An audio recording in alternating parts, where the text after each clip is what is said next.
اللہ اکبر، بڑی پیاری بات کہی جا رہی ہے. انا فتحنا لک فتحا مبینا، ہم نے آپ کو فتح مبین دیا. بہت غور سے سنیے. نبی کریم صلی اللہ علیہ وسلم نے خواب میں دیکھا کہ آپ عمرے کے لیے گئے ہیں. صحابہ کرام کو تیار کر دیا. نبی کا خواب سچا ہوتا ہے. تیار ہو گئے 1400 صحابہ. 1400 صحابہ تیار ہوئے. 1500 چلے. اب ابھی حدود حرم کے باہر ہی تھے. میں حرم سے ایک دفعہ آ رہا تھا تو حدیبیہ کے مقام پر، یہ سامنے وادی عثفان ہے جہاں نبی کریم صلی اللہ علیہ وسلم اونٹ چرانے بنانے کے لیے آتے تھے، اور ایسے گھرا ہوا ہے وہ. اور اس کے بعد ادھر ایک مسجد ہے جہاں پر نبی کریم صلی اللہ علیہ وسلم نے بیٹھ کر کے صلح فرمائی تھی. اور ادھر کچھ ٹیلے وغیرہ ہیں سب. وہاں کے امام صاحب بڑی محبت کے ساتھ ملے. وہ رطب وغیرہ لائے، کھجور وغیرہ، اور فریز کا ٹھنڈا پانی، اور مزہ آ گیا. بات کر رہے تھے سب. تو یہ صلح حدیبیہ وہیں پر ہوتی ہے. سب سے پہلے تو یہ ہوا صلح کر لی جائے. بہرحال صلح ہو گئی. صلح نامہ جب لکھا جانے لگا، اب سائن کی ضرورت تھی. اس طرف سے کون سائن کرے گا؟ بولے نبی کریم صلی اللہ علیہ وسلم. آپ کو سائن کرنا آتا نہیں تھا، لکھنا آتا نہیں تھا. کسی نے لکھا آپ کا نام محمد الرسول اللہ. اس طرف سے جو لوگ تھے بولے اسی پر تو جھگڑا ہے، ہم آپ کو رسول کہاں مانتے ہیں، لہذا آپ محمد الرسول اللہ کاٹیے، محمد ابن عبداللہ لکھیے، آگے باپ کا نام لکھیے. ہم آپ کو محمد الرسول اللہ کہاں مان رہے ہیں. نبی نے کہا کہ علی کاٹ دو. کہا کہ میں اللہ کے رسول، میں نہیں کاٹتا اس کو، میں نہیں کاٹتا اس کو. کہا کہ اچھا کہاں ہے، کہاں لکھا ہوا ہے؟ آپ امی تھے. الذی لا یقرأ ولا یکتب. پوری دنیا کا جو تہذیب سکھا کر کے، جو علم دے کر کے گیا، اسے پڑھنا نہیں آتا تھا. میرا نام کہاں ہے؟ اللہ. ایسا نبی دیکھا کبھی؟ ہمارا نبی ہے. درود شریف پڑھ لو ایک دفعہ. اللہم صلی علی محمد وعلی آل محمد کما صلیت علی ابراہیم وعلی آل ابراہیم انک حمید مجید. اللہم بارک علی محمد وعلی آل محمد کما بارکت علی ابراہیم وعلی آل ابراہیم انک حمید مجید. بولے کہاں ہے؟ بولے اللہ کے رسول یہ ہے. آپ نے وہاں سے مٹا دیا اس کو، بتانے پر یہاں میرا نام ہے. نکتہ بتایا گیا. یہ دیکھو آخر میں ہے، سورہ فتح ہے. ایک آیت، آخری آیت جو لمبی آیت ہے، یہیں سے شروع ہوتی ہے. آخری آیت کہاں سے شروع ہوتی ہے؟ محمد الرسول اللہ. دیکھیں نا، یہ نا محمد الرسول اللہ. اللہ نے فرمایا کہ نافرمانو، تم نے میرے نبی کا نام کٹوا دیا نا. بس صلح کی دستاویز پر سے میں اپنے قرآن میں وہی چیز لکھا دیتا ہوں، قرآن میں نازل کر دیتا ہوں. قیامت تک لوگ اس کو پڑھتے رہیں گے. محمد الرسول اللہ وہاں کٹوا دیا گیا. تو اللہ تبارک تعالیٰ نے کہا ہے میرے حبیب تمہارا نام وہاں کٹوا دیا گیا نا، میں وہی جملہ قرآن میں لکھ دیتا ہوں، قیامت تک لوگ پڑھتے رہیں گے. محمد الرسول اللہ. اے قرآن بتاتا ہے ہمارے نبی کی عظمت کیا ہے، ہمارا نبی کتنا عظیم ہے. اللہ محمد الرسول اللہ. میرے حبیب تیرا نام کٹوا دیا گیا نا، میں تیرا نام یہاں لکھ دیتا ہوں. اور وہ بھی ابن عبداللہ کے ساتھ نہیں. تیری پہچان تو رسول اللہ کے ساتھ ہے، تیری پہچان عبداللہ کے ساتھ نہیں ہے. تیری پہچان اس وجہ سے نہیں کہ تو ابن عبداللہ ہے، تیری پہچان حقیقی یہ ہے کہ تو رسول اللہ ہے. تو میں محمد الرسول اللہ لکھ دیتا ہوں اور قیامت تک اس کو پڑھتے رہیں گے. جی یہ سب سے بڑی فتح ہے یہ. جی اسی وجہ سے اللہ نے شروع میں فتحنا لک فتح مبینہ کہا، اور آخری آیت محمد الرسول اللہ سے شروع ہو رہی ہے. کچھ سمجھ میں آیا؟ ہاں. انا فتحنا لک فتح مبینہ. یہ صلح حدیبیہ کے اندر جو صلح تھی اس کی بات ہو رہی ہے. بظاہر ایسا لگا جیسے دب کر صلح ہو رہی ہے.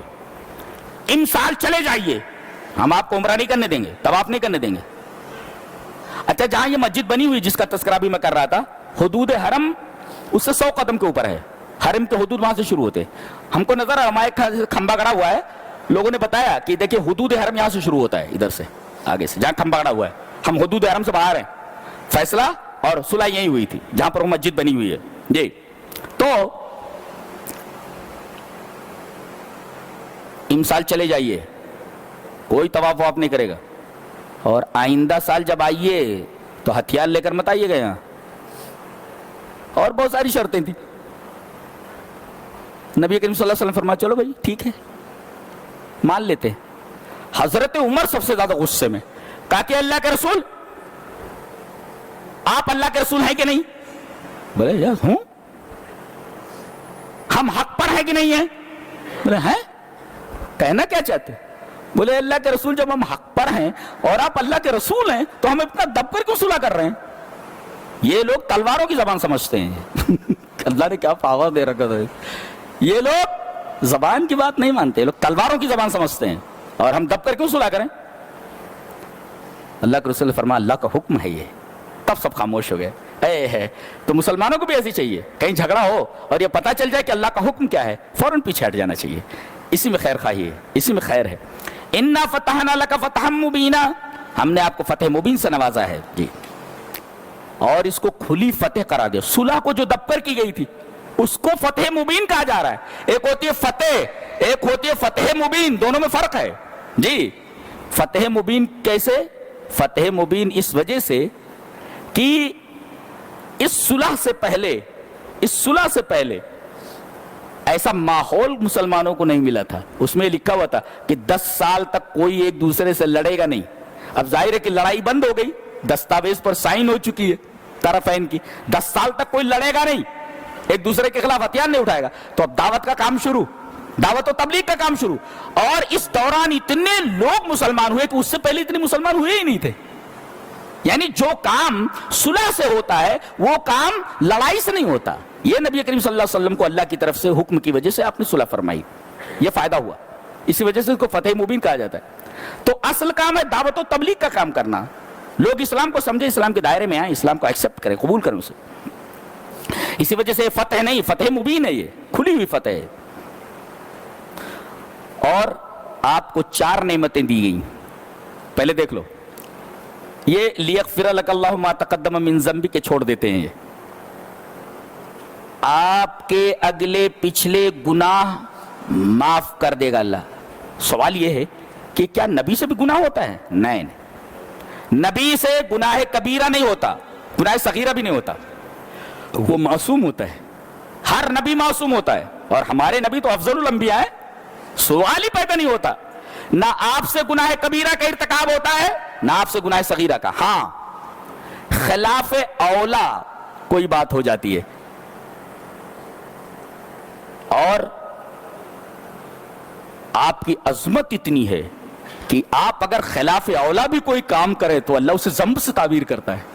یہ آپ کی عظمت ہے کہ آپ کے خلاف اولا عمل کو ذنب سے تعبیر کیا گیا. بعض لوگ کہتے ہیں یہاں ذنب کیوں لایا گیا, کیا نبی گناہ کر سکتا ہے؟ ارے بے وقوف, یہاں ذنب لا کر کے نبی کی عظمت بتائی گئی ہے. وہ یہ کہ آپ سے گناہ کبیرہ کا ارتکاب نہیں ہوتا, آپ سے گناہ صغیرہ کا ارتکاب نہیں ہوتا. ذنب لا کر کے بتایا گیا ہے کہ خلاف اولا جو دوسرا کر لے تو اس پر کوئی گرفت نہیں ہے, لیکن نبی کر لے تو اسے گناہ تصور کیا جائے. یہ نبی کی عظمت ہے. یہ اتنا, یعنی جو جتنا بڑا ہوتا ہے وہ چھوٹی بھی غلطی.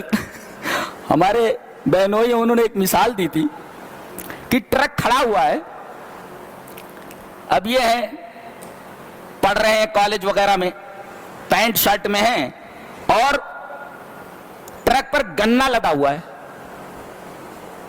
گنا کھینچ رہے ہیں, کوئی کچھ نہیں بولے گا. ٹھیک ہے دنیا دار ہے, وہ اسٹوڈنٹ ہے, وہ کھینچ رہا ہے, کھینچنے دو. لیکن کہہ رہے ہیں کہ آپ کرتا پیجامہ پہن کر کے ٹرک سے کھینچ لیں گے, قاسمی صاحب ٹرک سے گنا کھینچ رہے بولے تو دنیا بھر کے لوگ متوجہ ہو جائیں گے. اس کا مطلب یہ ہے کہ دوسرا آدمی جو کر سکتا ہے اسے لوگ برا نہیں سمجھتے, لیکن وہی کوئی بڑا آدمی کرے, دینی آدمی کرے, تو اس معمولی چیز کو بڑا سمجھ لیا جاتا ہے. ایسے ہی نبی اگر خلاف اولا کام کرے, خلاف اولا کا مطلب بتاتا ہوں. نبی کریم صلی اللہ علیہ وسلم نے جنگ بدر میں اللہ کے فضل سے مجاہدین کے ساتھ فتح حاصل کی. 70 گرفتار ہو کر کے آئے, جس میں آپ کے چچا بھی تھے حضرت عباس. مشورہ کیا گیا کیا کیا جائے ان کے ساتھ, تو حضرت عمر نے بہت سخت فیصلہ کیا تاکہ سب کی گردنیں ناپ دی جائیں, خلاص. اور وہ بھی ایک رشتہ دار دوسرے رشتہ دار کی گردن مارے, تاکہ پتہ چلے کہ اسلام اور ایمان یہ دنیا کی تمام رشتہ داریوں سے کہیں زیادہ عظیم ہے. نبی کریم صلی اللہ علیہ وسلم نے اسے اپنی رحمت کے خلاف سمجھا، اس لیے کہ آپ رحمت للعالمین، اسے پسند نہیں فرمایا. حضرت ابو بکر کی رائے پسند فرمائی کہ اللہ کے رسول فدیہ دے کر کے چھوڑ دیا جائے.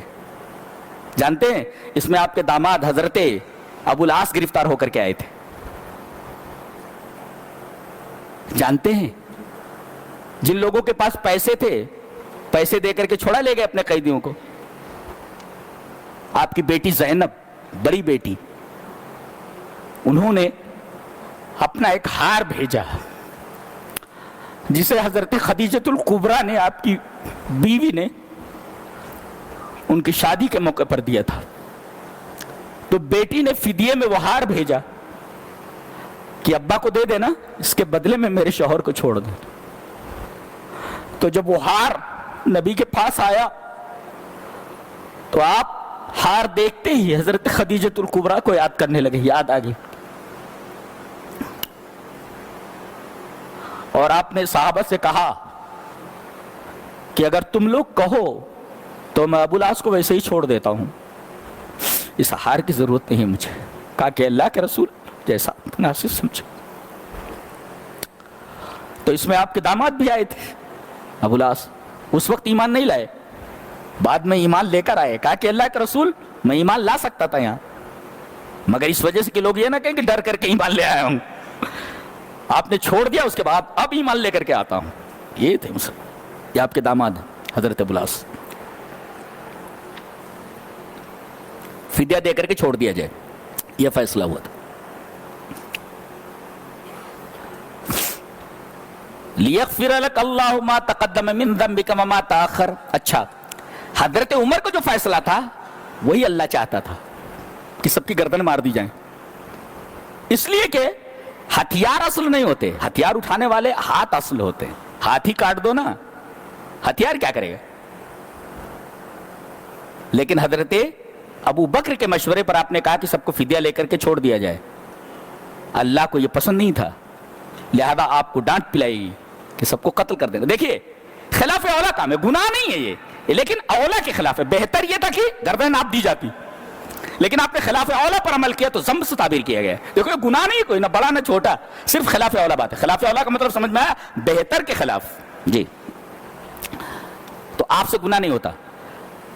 پہلے کا گناہ، بعد کا گناہ، کیا مطلب؟ قبل الرسالت، رسول بننے سے پہلے آپ کی ساری خطائیں معاف کر دی گئی، اور رسول بننے کے بعد قیامت تک، یعنی آپ کی زندگی تک تمام گناہ معاف کر دیے گئے. یہ اللہ کا احسان. اتمام نعمت، ویتم نعمت، اتمام نعمت کا مطلب یہ ہے کہ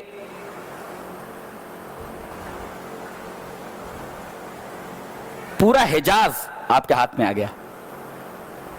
جی، اور جو لوگ مخالف تھے وہ دب گئے. یہ اتمام نعمت ہے. یہ پورا حجاز ہاتھ میں آ گیا اور مخالفین دب گئے. اب دعوت پھیلانے میں کتنی آسانی ہے. اب دیکھیں کوئی مخالف نہیں ہے نا، تو اتمام نعمت ہے یہ. اب آرام سے آپ دعوت و تبلیغ کیجیے. اچھا، وَيَهْدِيَكَ صِرَاطًا مُسْتَقِيمًا، یہ وَيَهْدِيَكَ صِرَاطًا مُسْتَقِيمًا کا مطلب یہ ہے کہ دعوت و تبلیغ کے لیے فیلڈ پوری ہموار ہو گئی ہے، اس لیے کہ لڑائی بند ہو گئی ہے نا،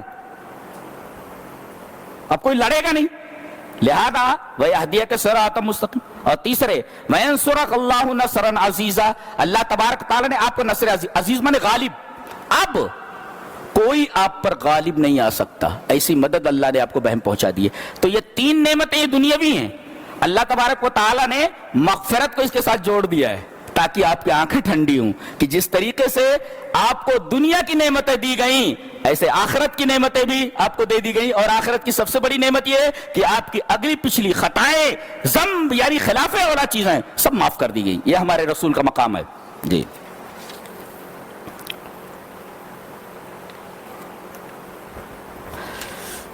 محمد الرسول اللہ کا مطلب تو آپ نے سمجھ ہی لیا. دیکھو ایک بات کہی جا رہی ہے کہ صحابہ ایسے ہیں آپ کے ساتھ رہتے ہیں. محمد الرسول اللہ والذین معہ، یہ نہیں کہا کہ آپ کے صحابہ جو آپ کے ساتھ ہیں اس سے صحابہ کرام کا مقام پتا چلا کہ آپ کے دکھ میں آپ کے ساتھ ہیں، آپ کی خوشی میں آپ کے ساتھ ہیں، آپ کی دعوت میں آپ کے ساتھ ہیں، میدان جنگ میں آپ کے ساتھ ہیں. اللہ اکبر. یہ حقیقی ساتھی ہوتے ہیں. والذین معہ، یہ معیت بہت بڑی چیز ہوتی ہے، ساتھ رہنا بولے تو. جی اس میں صحابہ کرام کی فضیلتیں بیان کی گئی. جی کہہ رہے کہ ان کے چہروں پر آپ سجدے کے اثرات دیکھیں گے. بعض لوگ پیشانی کے اوپر نشان چاہتے ہیں. پیشانی پر نشان یہ مطلوب نہیں ہے، چہرے کے اوپر سجدوں کا اثر ہونا چاہیے. یہاں یہ نہیں کہا گیا کہ پیشانیوں کے اوپر سجدے کے نشانات ہیں، بلکہ کہا گیا کہ ان کے چہروں کے اوپر سجدے کے نشانات ہیں، یعنی چہرہ چمکنے لگتا ہے. پتہ یہ چلا کہ اگر آدمی رات میں تہجد پڑھ لے تو کالا آدمی بھی ہو، بے ڈھب بھی آدمی ہو، لیکن اس کا چہرہ صبح نورانی ہوگا. اللہ تبارک و تعالیٰ اس کے چہرے میں نور رکھ دے گا، اس لیے کہ سجود کا اثر آدمی کے چہرے کے اوپر ہوتا ہے. وجہ میں چہرہ، فیس، وہی کہا گیا سیماہم فی وجوہہم، آن ہز فیسز، ان کے چہروں کے اوپر، ان کی پیشانی نہیں کہے گی.